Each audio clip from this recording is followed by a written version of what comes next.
เสียงเด็กในเคียงหน้าพอหูหนกในควักกาพอลิ้นปัญหาอื่นท่าก็มันจังเป็นพอตาหมอดวอดคัดลายิบสังอำหูกำในพอวนอำไกวไหลเลยก็มันจังเป็นมือเลยก็เบิ่งเลื่อนกวยหาลืมพื้นทิ้งมือ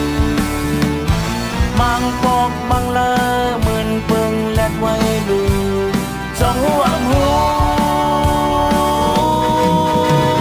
พอเลยว่าแถวครึ่งแดบปอดปนหน้าแถวแถมลูกพอข้าครึ่งเจอเมตรด้วยก็มันจังเป็นพอตึกแตกในลายลูกพอตึกเก่าสักเฮเลพอถึงหน้าเฮลันกันก็มันจังเป็นมือเลยก็เบิ่งเรื่องกวยหาลืมพื้นทิ้งมือ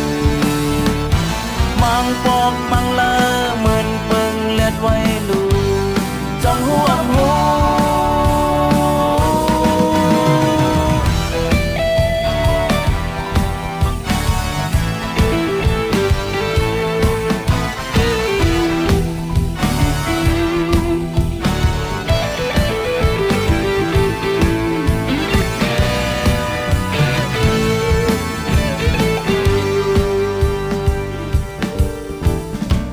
นิ่มสันปันหนึ่งอีก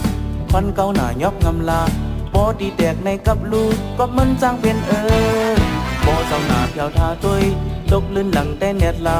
ปอนึกปิ่นมอหักมาก็มันจังเป็นมือเลยก็เบิ่งเรื่องกวยหาลืมทิ้งทิ้ง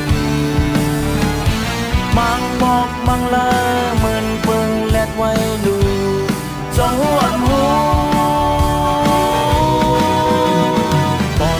แถวครึ่งแดบปอดปนหน้าแถวแถมลูกพอข้าครึ่งเจอเมตรด้วยก็มันจังเป็น